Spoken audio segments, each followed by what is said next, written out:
52 Weeks of Why is a part of a podcast that is called A Place for Expression. 52 Weeks of Why is just the part of the podcast that I've emphasized over the last 28 interviews that I've done now.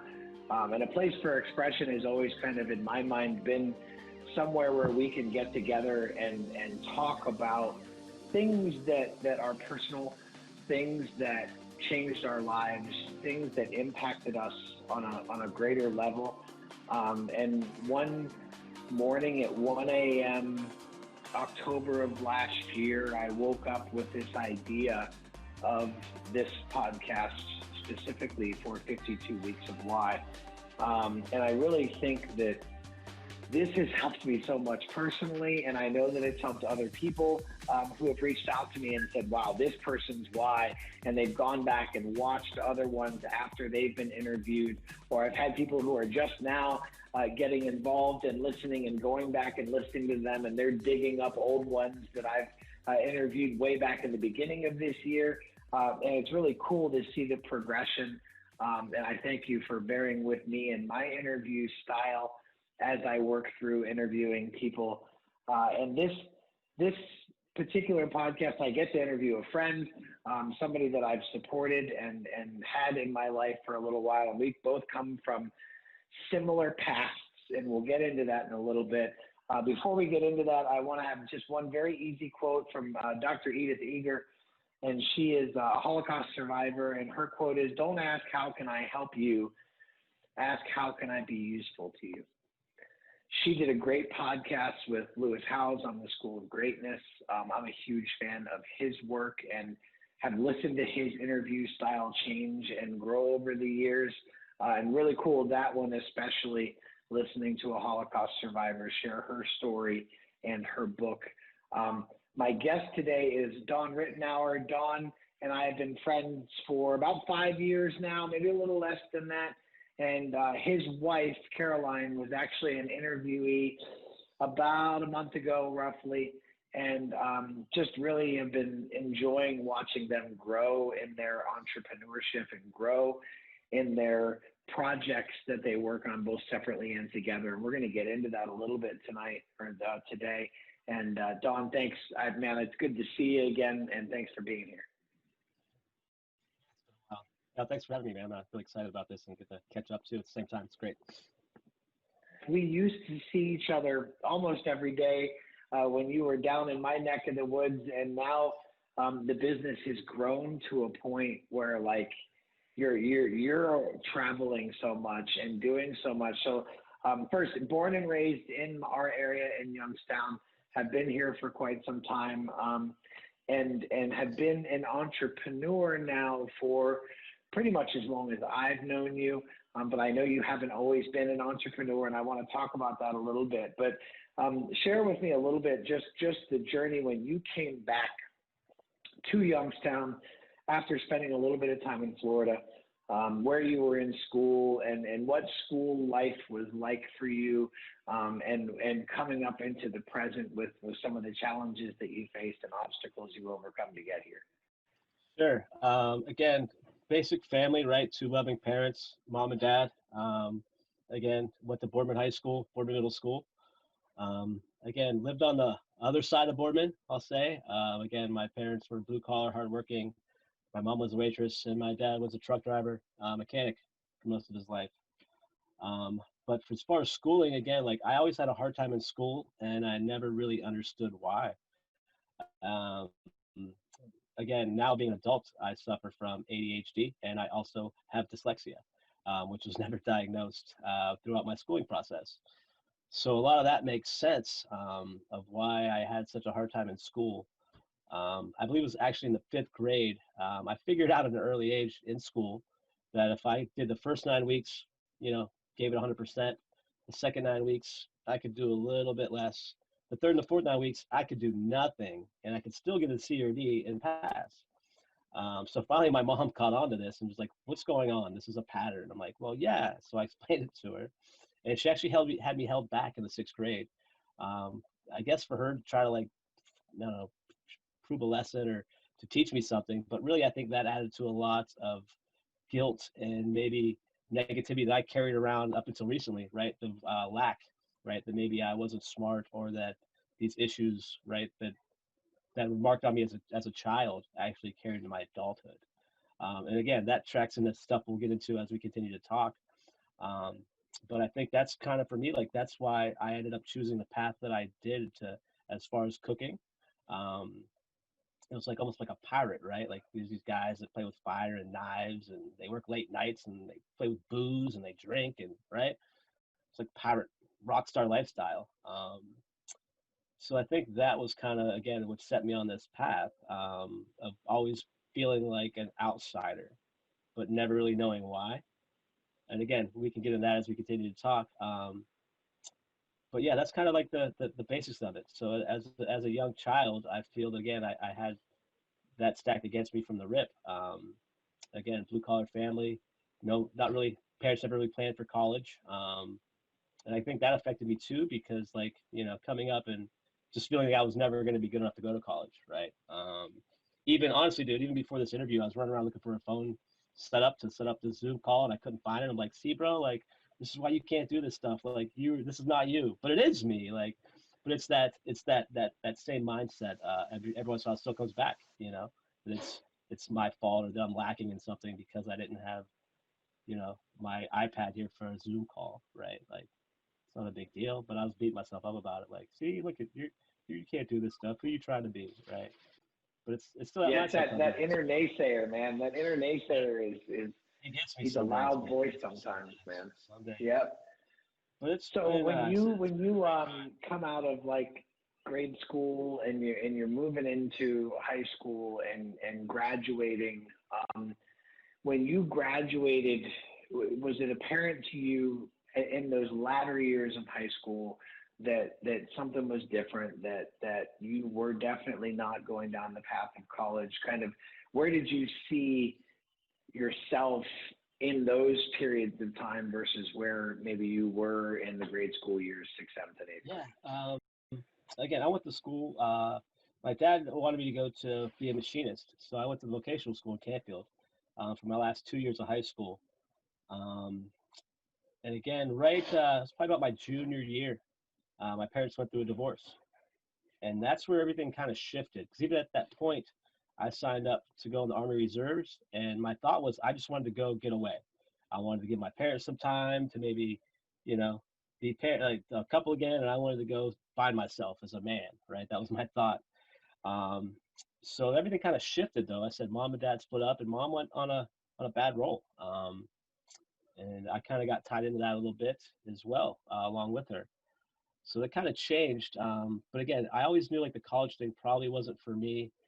Um, but I really didn't know what it was going to be. Again, I didn't have a plan, but I knew that no matter what I did, I always ended up cooking somewhere, and it was always not like work. Like I said, it was like a rock star job. Go hang out and being in a catering event. It was like being at a party every weekend, right? You got paid to go to a party and like walk around, pick up plates as a busboy. Um, but again, people say all the time, like I guess it was just always in me to do this. Where I'm at right now, to cook and express myself through food, it was always there. I remember my dad was like, "What are you gonna do? Cook your whole life?" I'm like, "Well, yeah, like probably. That's gonna be the plan." Um, we still joke about it now.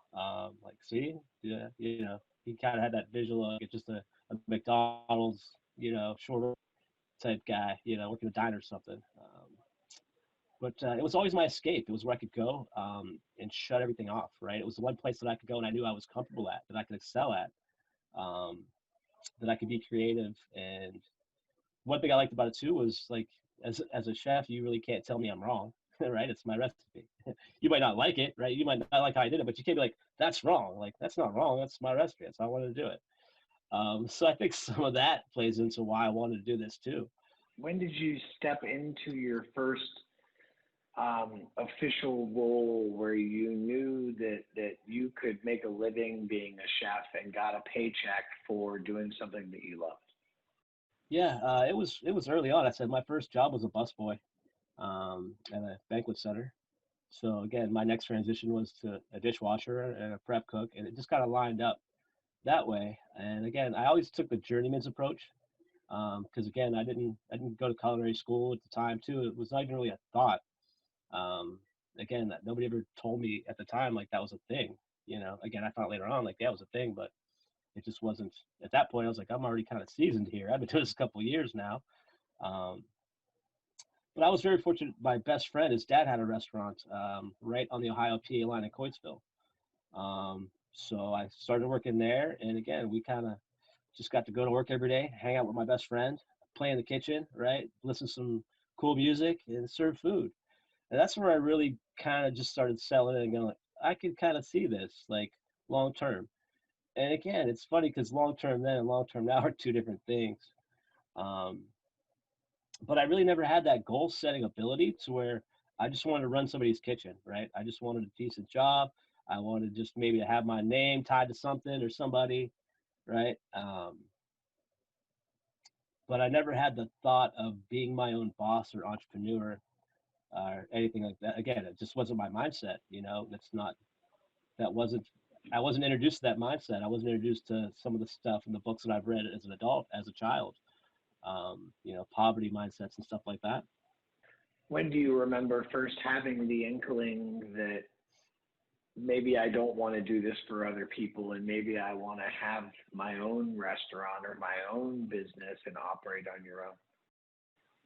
That wasn't till after getting sobriety in my life, right? And I went 10 years without a driver's license from getting in an accident, leaving the scene, right? DUI type stuff, and which traveled with me for quite a few years. When Sure. you were in that original lifestyle, when you were younger and spiraling, I guess you would say, did you know when you were in it that you were going down the wrong path? Did you know that ultimately the path you were on was going to end badly? And how when you're in that world, how did you continue to be in it and show up every day if you did know that maybe you were on the wrong path? It was something in my family that was normal. Um, Trading, like, prescription drugs with my family wasn't normal. It was normal. Like if, grandma, not so much grandma, but if my uncle had some pain pills and my cousin had some pain pills, right, he would give some to my mom or my aunt and vice versa. Um, One Thanksgiving in particular, I remember calling my aunt to ask her if they needed anything, me to bring anything, and she said she needed spoons. And it didn't dawn on me at the time. I thought that was kind of odd, but hey, whatever. But now again, as an adult, right, and knowing that pretty much everyone on that side of the family has passed away because of addiction, they didn't have any spoons because they were, using heroin. So like for me, I didn't really know, and I also at the time, again, this was before fentanyl and oxycontin maybe were banished so bad, right? There was a time, again, like my thought was, well, it's from the doctor, right? I was at work. I got introduced to pain pills at work, actually, again, like which is kind of ironic, and which again for me is it sums up a lot of my story. Um, but there was a lady that had breast cancer. God bless her soul, she's passed. But I forget what it was. My back was hurting. I fell or something playing flag football with my buddies. I was slipping around, and she's like, "Here, here's this pill to help your back." And I took this pill, and it was like euphoria, right? Like the light went on my brain. I felt good. I felt warm and fuzzy, and I was like, "Wow, this is great. Like I can get so much more work done. I feel so good." And that was the initial, right, the initial hook. Like, hey, it's from the doctor. Um, it makes me feel good, right? Like I'm at work, I'm productive. So no, I never really, I didn't know I had a problem till later in the game. Again, I always went to work. I always managed to pay my bills to support my life. I didn't always pay my child support on time. You know what I mean? There were times some of that stuff they would be late, but I always maintained a job, and I never got to like stealing from people for my habits. I was very much a functioning addict. And again, Until unfortunately when? for me, it was five years ago now. I lost my mom. She was a doctor prescribed overdose. She had some pain pill, a sleeping pill, and they gave her a fentanyl patch. like a 24-hour kind of deal. And she put that patch on a Friday evening, and I got the phone call at noon on a Saturday. And I know it was noon because the siren goes off in Boardman at 12 o'clock on Saturdays. The siren was going off, and I got the phone call, and it was her boyfriend. And I didn't even panic. Like I said, it was almost eerie. He said this, the ambulance was coming, CPR and everything, but I already knew that she was gone. So yeah, that wasn't that was the beginning, but that wasn't the awakening moment. Unfortunately, after going to the hospital, saying my goodbyes somewhat, I remember leaving earlier than everybody else did, and the first place I went to was her house, and I still took all of her medication. Um, I vividly remember taking the same fentanyl patch that killed my mom and cutting it open with a pair of scissors and eating it like a popsicle. And that didn't even get my attention, right? So luckily, again, God had plans because that probably should have been a wrap right there. But it took about another year of my own battling with addiction and realizing the path I was on at that point. It wasn't immediate, okay, I need help. It was a slow process.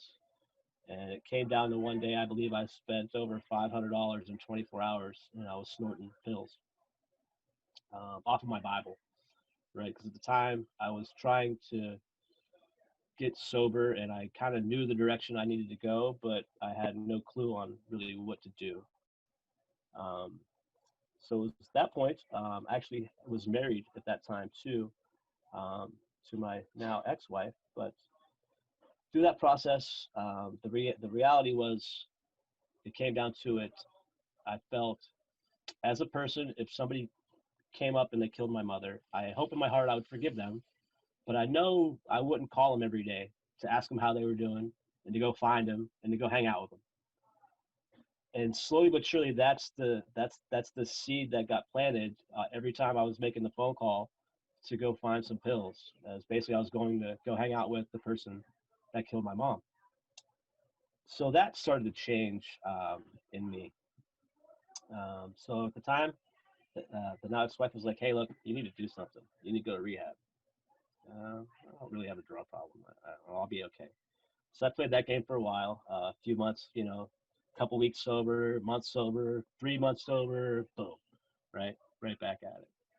So again, going to some church and in Boardman and talking to a local pastor out there, he let me know about this place called Ohio Valley Teen Challenge. I knew about it already. My cousin went through the program, so knowing the person that he still kind of was at the time, I was like, I'm not going to go waste my time. It didn't done for this guy, right? I'm not going. But I ended up going to save my marriage. Fast forward maybe 3, 4 months into the program, my ex-wife is like, hey, I don't want to be married. I can't deal with this. So I had a decision to make because the reason I went was to save my marriage, right? But again, I had other reasons to be there. I kind of knew if I left at that time, I probably wasn't going to end well for me because if I left at that point, I really didn't have anything safe to go to, nor at that point, I don't think. Oh, sorry here.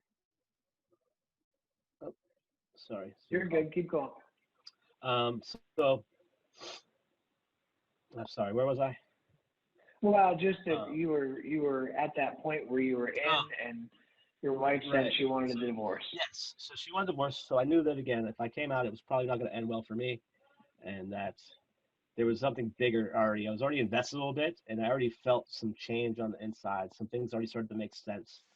Um, so I stuck it out. I stayed for the full year. A lot of cool things happened during that year, which um, we got to go to Cavelli Center. This is a cool part of the story, man. We got to go to the Cavelli Center and clean up on the weekends from all the events and hockey games. And I was in the kitchen, of course, right? Because I could cook. So I was like, hey, I could cook. So I got to go in the kitchen and kind of hide there, the best that I could. So anytime I get to get out of the house to go to, any type of work detail, I would go. We go to Cavelli Center, clean up night after night. I started walking around Cavelli Center so many times. And there were a lot of local businesses. And I just remember going, I have a logo. And that's all I said. I was like, man, I want a logo someday. I didn't know for what or for how. I just said I wanted a logo. So we'll get back to that. So I'm out of rehab now. I completed the full year. I came out. I went to stay with my dad. I was living at my dad's house, and I got my old job back. They welcomed me back with open arms. But like they always say, people, places, and things. And for me, unfortunately, work was my people and my place and my thing. So now the place that I go to make a living, that I go to make my that's my job, that's what I do, that's my people, place, and thing.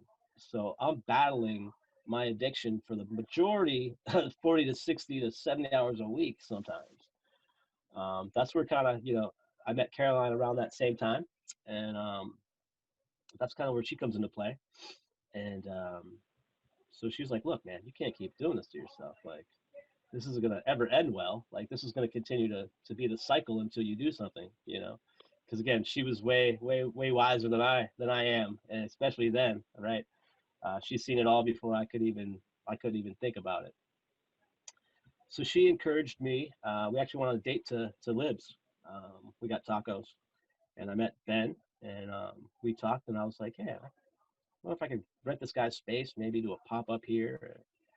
One thing led to another. I was like, oh, man, I can work here part time. This is a cool space.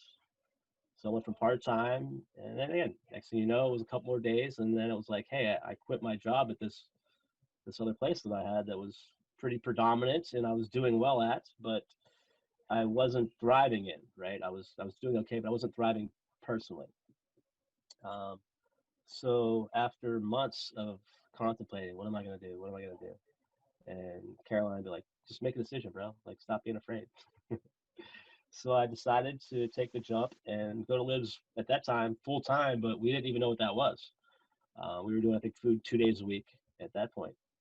Um, but that gave me the ability to have a safe work environment and to really take some time to begin to see who I was and maybe even what I was capable of in my own environment. Again, I used to always say I'm a great number two, but I'm a terrible number one. And the reality is that's not true. Like I'm an okay number one, I think. I'm growing into it. I'm still not perfect or that I'm there, but I'm doing all right as number one, I think. But I had to have that space to grow into my own, and Ben provided that. Um, so now, fast forward, so now we're at Libs, right? So we're just kind of grinding away. Um, New life, new job, things are going well, and Caroline has an idea for some meal prep, right? That she wanted for herself. So then we can fast forward to YoFresh a little bit. So I make a Facebook post. So hey, I'm making food for my wife. Does anybody want in on this? We actually had a few takers at the beginning. Some of them were Caroline's swim parents. So we're working at Libs on Sundays, doing our brunch. We're running to the store afterwards, right down the street. So we're getting some groceries. We're cooking in Salem at the Memorial Building, and we're delivering them on Sunday as well. So that's going well, and we launched as YoFresh, um, which is cool because now I had a logo, right? I said I wanted a logo, so then I had one.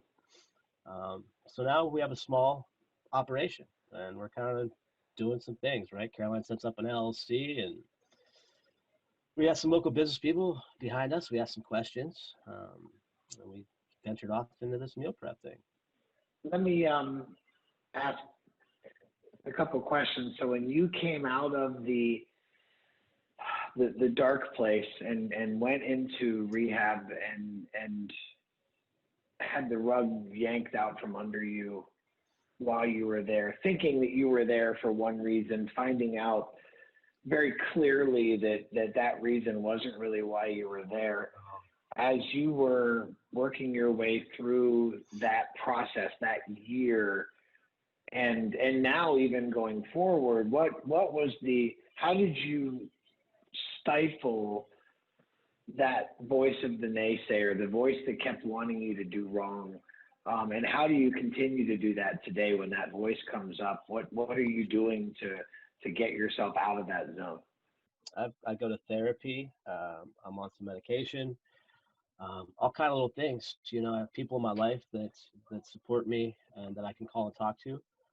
But really, it was deep inside, man. It was just knowing that there had to be more life than what I was doing, right? Like, because if not, like, what was the point? like, so I guess that was kind of the driving force of just feeling like that I have something to do, like, right, like what I went through.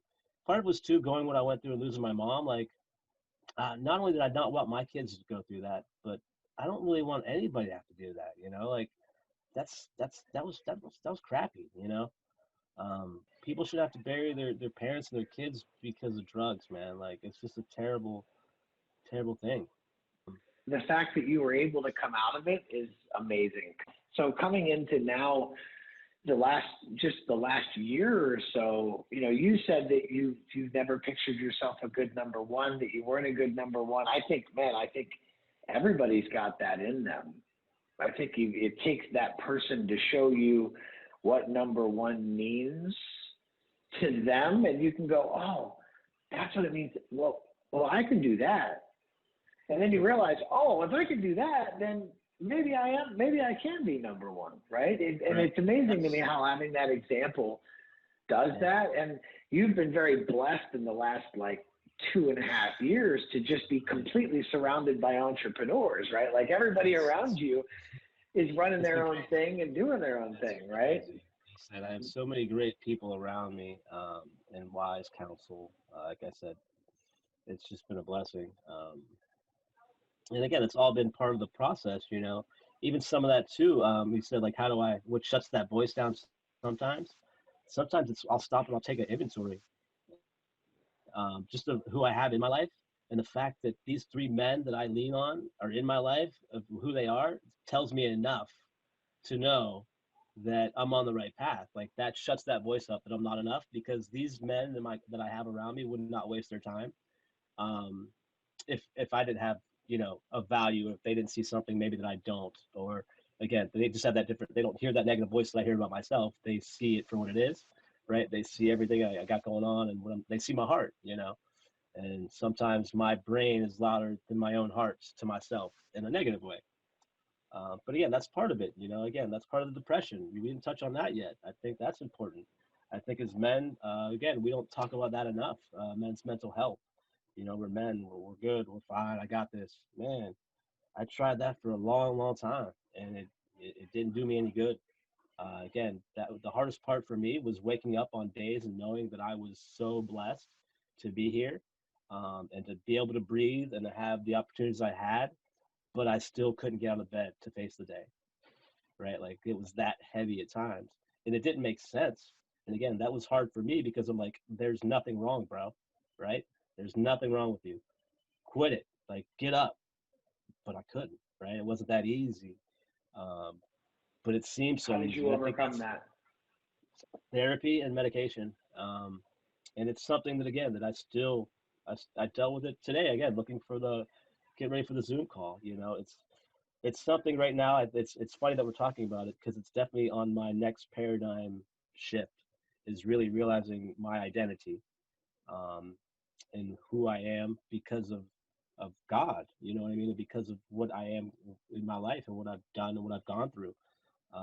Just because I have a past and I was an addict doesn't mean that I can't be an entrepreneur. Just because I barely graduated high school doesn't mean I can't be successful. Um, it's really just been a lot of learning, again, self, inside out. Again, it was actually the first chapter in one of the books I'm reading right now, is seven healthy habits of highly and what's the word, influential people. And that's part of it, like, inside out. And I think that's the realization of that's what's making me understand that I am a number one, because of the inside out, because of the leading with a limp. I actually read that book lately too. That was a good one, and that was just good. It's that mentality of, I'm not perfect. um, I'm lucky to be here. You know what I mean? I'm lucky to have a seat at the table, and I just want to do the best I can and be the best I can each day. And again, I fall short daily. I stumble at times. Again, as far as the opiates and stuff, no, it's not really. It's not. It hasn't been an issue. But there's still things I still struggle and stumble with that are, parts of the problem that made me, the addict that I Yeah. was. I'm still Yep. uncovering in that stuff. Just because I'm not using now, I'm not on the opiates. Now I'm still peeling the onion layers off. And every time I'm like, oh, I'm good. And it's like, no, bro. You're not good. There's a whole other layer there. And man, That's a whole other it. layer. And it's like the paradigm shift. Each time they seem to almost go hand in hand. Each time I get through another layer, it's like that's the ceiling to be able to break through to get to the next level. Like, oh, and each time it seems to work that way. So So when we circle back all of this, I asked about the voice of the naysayer and how you combat it. I thought maybe that would be the why, but I think there's more to it.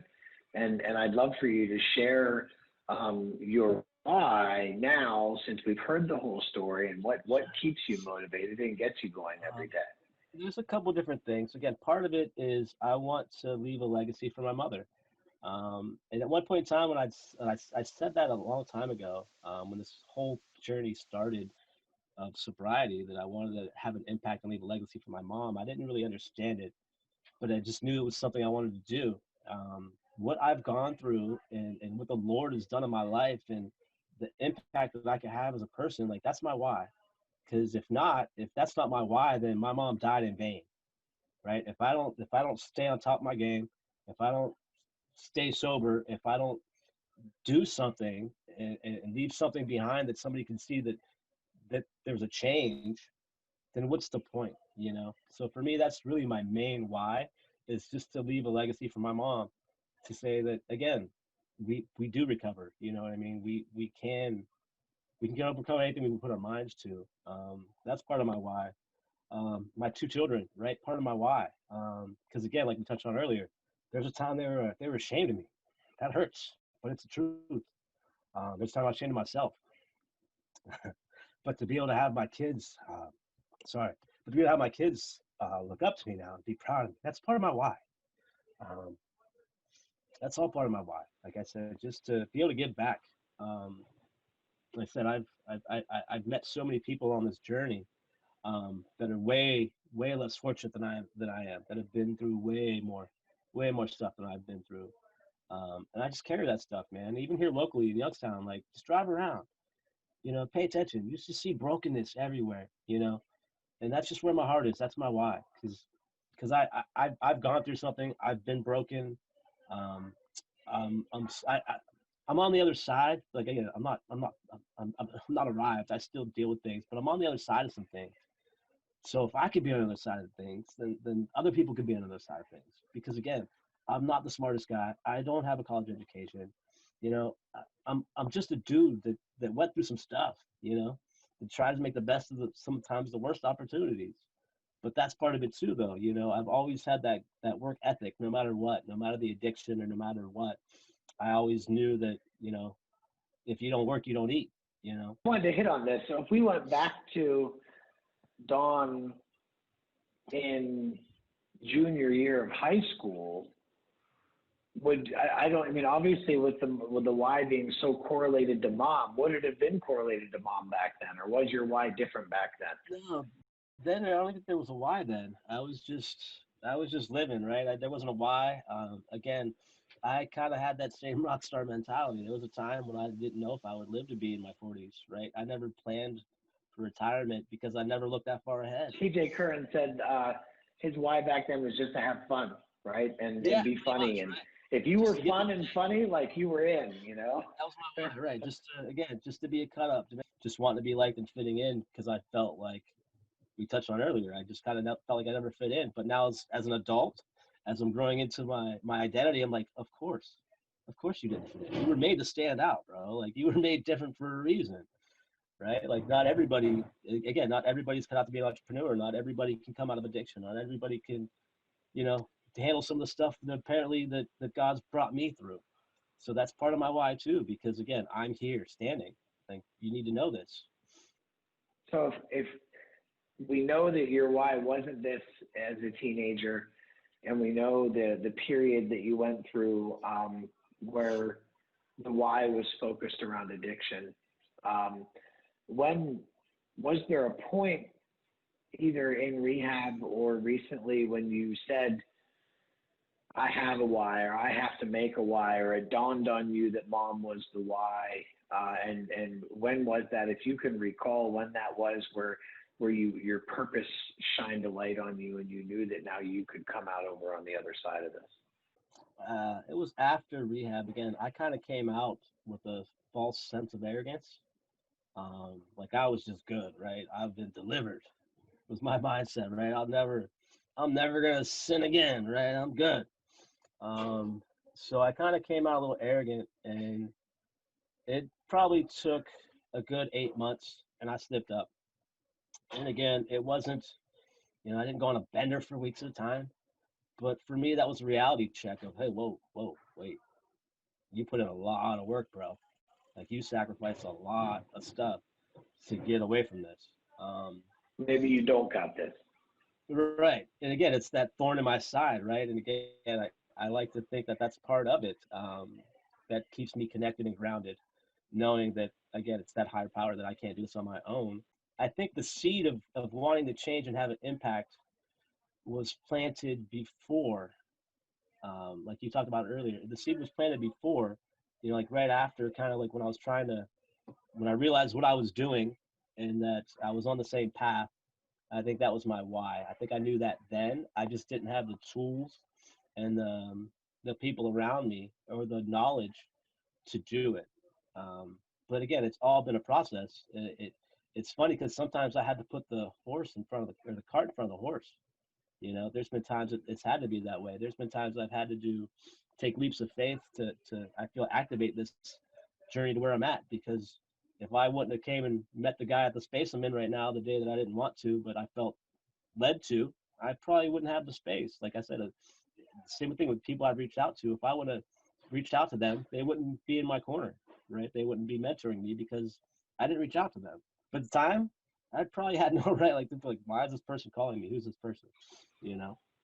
But again, like I said, I was on TV again today, Doss. Like, I've been on 21 News over, I think, 15, 16 times. Your project that you're on now, why you are on TV like you are, is specifically because of the way that how you went from prepping food to working at a place where you could have autonomy and make some food, to being on your own making food, to helping Caroline with her meal prep, and now you find yourself making food for 300 kids a day, Monday through Friday, 200 some meals on YoFresh on a weekend, sometimes more. Hot ready meals. We're catering for a gentleman tonight that's filming a movie in Columbiana. It's just been a whirlwind, man. I said, sometimes I can't explain it, but again, it's that get up, go to work, right? What's in front of me today? But again, part of the story, right? Like you said earlier, it's not so much that my food is selling my business, it's me, right? And again, realizing that we've been very blessed with some marketing people in our corner. iSynergy Marketing is right next door to us. That ties into what I was talking about the Cavelli Center, because not only did I say I wanted the logo when I was in the Cavelli Center, but they actually just finished our logo on the ice in the Cavelli Center for the Phantom season this year, right? So not only was my voice heard that I wanted the logo, it's actually in the same building that I said I wanted it at on the ice for the hockey season. But again, we've been blessed just to have these opportunities, the right time, right place, meeting up with Andrew DePaulo a couple times on the news. And again, he's in my phone like one of my contacts. It's like, right? Like, so again, it's just weird, right? I go from looking back a couple of years ago, my phone was full of people that all had criminal records and felonies, and now it's entrepreneurs and TV people and business people and millionaires. Like, what the heck? The transition's amazing, right? The story's amazing, going from literally coming out of rehab, overcoming addiction, slipping up, being your own worst critic, and then going back to the job and the exact space, people, place, things that you had to resist, continue to resist, and then migrating into 1 or 2 days a week at the coffee shop down the street, making some tacos, and then having some liberty to make more and do more, and being full time to just. I remember the day you just took the plunge. You're like, we're just going to do it. I won't be here anymore.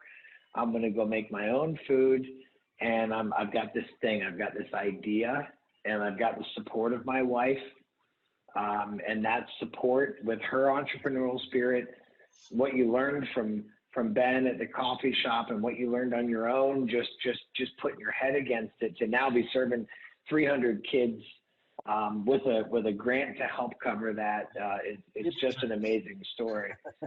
Yeah. Now, If I if you look back on, if you were to speak to you or someone who was in your situation prior to rehab, prior to the loss, if you were to go back and talk to that person about their why or about something that could change them, what would you say to somebody who's in that place now? Or somebody who, because you had those thoughts in your head that this isn't what I'm meant to be. And I believe that everybody has those thoughts and they just successfully stifle them with their addiction. And if you could say something to you or to that person, what would that be? I don't know if I could say anything to me, because again, like I'm a hardhead, right? I could have talked to myself till I was blue in the face, and I still would listen to myself. I had to go through this, um, but I think that's part of it too. That I would tell everybody, like you have to go through it. If you're in it, you got to go through it. Like you're already there. You know what I mean? You are already there. You got to go through it. You're gonna have to suck it up. You're gonna have to, if you have to go get medical treatment, if you have to go to the clinic, right? Some people are anti, medication for sobriety. I'm not. I mean, whatever you got to do to live today to get to tomorrow. If you got to go to the Suboxone clinic, by all means, bro, go to the Suboxone clinic. Get you a chance for tomorrow. Um, but fear, man, fear is a liar, right? That for me. That's still one of my major issues is fear and not feeling like I'm enough. Um, but we are enough, man. We're beautifully made. We all have a job to do here on this earth, some capacity. Um, and there's so many people in all of our lives that we're all attached to. Again, it took me losing somebody that was very important to me to wake up and kind of get out of my slumber. You could do it, and you Yes. did it. And Yes. you are a testimony and a shining example of that. That fear is a mile wide and a mile high, but it's paper thin.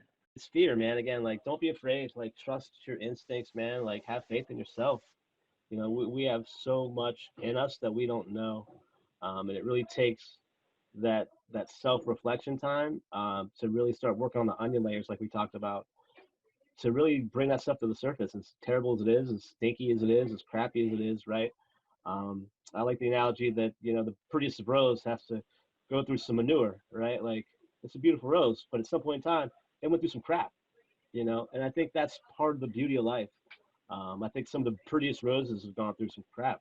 And I think that's the beauty of it. And again, that's part of the why, like I said, because there's people out there that need to know that, you can change that again, recovery is a thing, that hope is a thing, that fear is not, true, that fear is a liar, that we are capable of recovering. We are capable of more than what we can imagine if we change our paradigm shifts and we continue to grow and learn and work through all the stuff that we've buried from the addiction for all the years. um, and again, it's been a lot of work for me. Again, children, my relationship with family members, a lot of my own personal stuff, the way that I look at things, my perceptions, it all had to change. And that's the thing, it all has to change, because if nothing changes, nothing changes. And those a lot of the cliche things you hear in like rehabs and stuff, but they're true. Like if nothing They changes, are. dude, it's gonna change. Like you're not gonna get up one day and your life's gonna be different just because you hope it's gonna be. Like you gotta do some stuff. You gotta put some work in. You gotta go plow the field, right? And you said about seasons too. That's huge, because it's the same thing. Like you can't expect a harvest if you didn't put no work in. If you again, if you ain't out there fertilizing, and if you ain't digging the hole deep enough, you ain't putting the work in. It doesn't matter how much you spray your hose, right? You're not gonna. It's not gonna work. I think Ron says if you're not planting in the spring, you're begging in the fall. Yeah. Right? If you're not out there doing the work, you're not allowed to complain in the fall when you got no harvest. But even when the harvest time comes, it ain't like you ain't no work, right? Like that's just, there's still work for the harvest, right? You might be in harvest season, but you still gotta work for that. You still gotta go do the work. You ain't just gonna sit back and collect the harvest. You gotta go do it yourself. But that's the beauty of it, man. I said just being here and all this coming together. Like I said, being able to look back and just see the progress. I came into your life right out of transitioning from the restaurant to the coffee shop, so you were still kind of you were talking about then how going there was was pulling you backwards, not moving you forwards. And Yeah.